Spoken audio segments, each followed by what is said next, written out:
Hello everyone, I Shwaya welcome you all to digital platform of Judiciary Gold. I hope I'm properly audible and visible to everyone.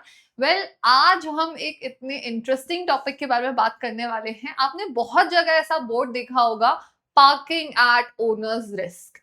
अब यहाँ पे आज हम ये समझेंगे कि आखिर इन सब टर्मिनोलॉजीज का मतलब क्या होता है और जो पार्किंग जो भैया होते हैं, ये जो अंकल होते हैं, वो आखिर कितने लायबल रहते हैं हमारी व्हीकल के लिए इन केस अगर वो डैमेज हो जाए, चोरी हो जाए या फिर कुछ भी और ऐसा नुकसान हो जाए। सो बेसिकली आपने तीन चीजें बहुत देखी होगी, जहां पे ओपन पार्किंग रहती है, सेल्फ पार्किंग रहती है, ठीक है, पेड पार्किंग रहती है, कहीं पे अटेंडेड लॉट रहता है कि ये पर्टिकुलरली जैसे मैं ऑफिस आ रही हूँ तो ये मेरी जगह मैं यहाँ पार्क करूंगी और ये भैया को मैं चाबी देके आ जाती हूँ। और या फिर वैलेट पार्किंग तो आपने सुना ही होगा, जो बहुत अच्छे अच्छे रेस्टोरेंट्स, कैफे या फिर होटल्स में रहते हैं। यहाँ पर ने बढ़िया चाबी दे दी भैया को और भैया ड्राइव करके ले जाएंगे और पार्क कर देंगे। इवन इसके अलावा एक चीज होती है जहां पे लिखा रहता है बहुत जगह, पार्किंग एट ओनर्स रिस्क। तो आज ये समझते हैं कि आखिर उनकी कितनी लाइबिलिटी बनती है और हम उन्हें कितनी चीजों के लिए लाइबल ठहरा सकते हैं और उनकी आखिर क्या रिस्पॉन्सिबिलिटी होती है। ठीक है, और इन केस अगर आपकी गाड़ी को कुछ हो जाए और इनमें से कोई कैटेगरी है तो फिर आप आखिर उनको कितना लाइबल ठहरा सकते हैं। ठीक है, तो देखो दो तीन चीजें रहती हैं, आई विल जस्ट डिस्कस कि अगर यहाँ पे अगर आपकी जो पार्किंग है, अगर आपने एक चीज समझना, अगर चाबी आपके पास है, अपन मॉल जाते हैं, चाबी अपने पास रखते हैं, पार्क कर देते हैं बेसमेंट में या फिर बाहर या फिर कहीं पे भी, तो वहां पे गाड़ी का जो कंट्रोल है वो कंप्लीटली आप ही के पास है।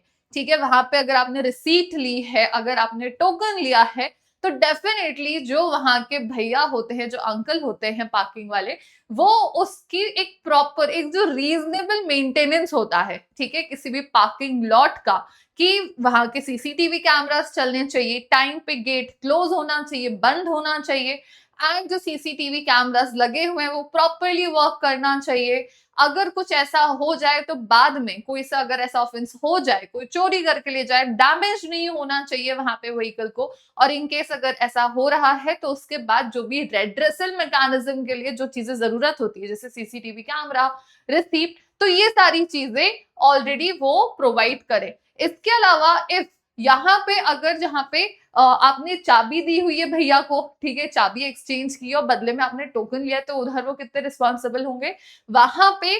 क्या ये बेलमेंट क्रिएट, क्या इसको हम बेलमेंट बोलेंगे? तो हाँ, definitely it will be considered as a bailment अगर आपने चाबी दी है और टोकन लिया है। क्यों? क्योंकि आपने कंट्रोल दे दिया है, ठीक है, आपने गाड़ी का कंट्रोल दे दिया है। बट अगर आपने चाबी अपने पास रखी हुई है तो वहां पे ये बेलमेंट क्रिएट नहीं करेगा। मुझे कमेंट सेक्शन में बताना बेलमेंट इंडियन कॉन्ट्रैक्ट एक्ट में कौन से सेक्शन में डिफाइंड है, ठीक है।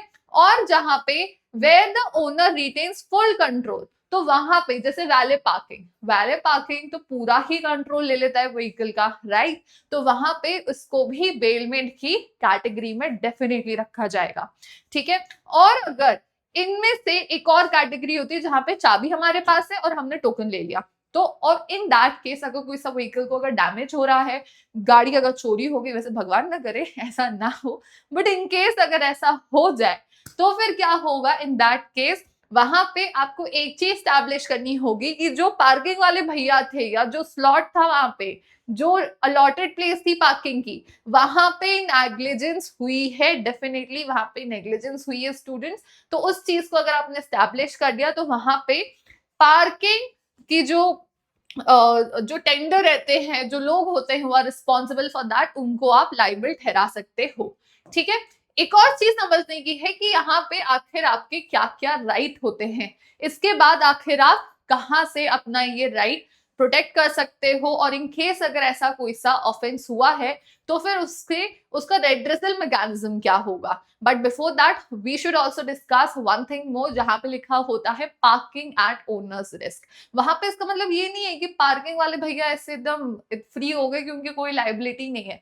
उनकी एक रीजनेबल लाइबिलिटी फिर भी बनेगी, भले चाहे वो बैनर्स लगा दे पार्किंग एट ओनर्स रिस्क, भले वो रिसिप्ट में लिख दे that we are not responsible, park on your own risk, still he will be responsible. क्यों? क्योंकि इन एक्सचेंज वो आखिर आपसे यहाँ पे पार्किंग स्लिप जो पैसे हैं वो ले रहे हैं और वहां की वो रिस्पॉन्सिबिलिटी उठा रहे हैं। एक रीजनेबल रिस्पॉन्सिबिलिटी उन्हें डेफिनेटली फुलफिल करनी पड़ेगी, ठीक है।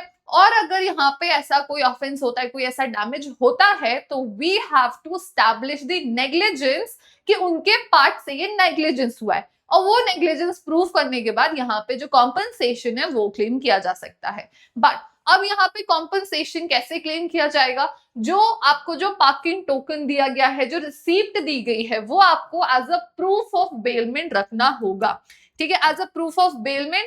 एंड जो डैमेजेस हुए हैं उसके रिगार्डिंग तुरंत आपको ऑपरेटर को यहाँ पे इन्फॉर्म करना है कि भैया मेरी गाड़ी को ये स्क्रैच लग गया है, ये ऐसा हो गया है।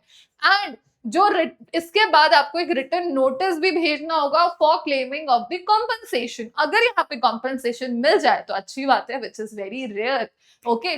बट अगर मिल जा रहा है तो अच्छी बात है, बट अगर नहीं मिल रहा है फिर कहाँ जाए, फिर कहाँ जाना है हमें? ओके, फिर हमें जाना है उसके बाद कंज्यूमर कमीशन के पास। वहां पे हमें we have to file a complaint before the consumer dispute redressal commission if it is not resolve. Mostly I know इसी केस में जाता है केस, ठीक है। बट ध्यान रखना जो रिसिप्ट होती है वो इसलिए इंपॉर्टेंट होती है स्टूडेंट्स।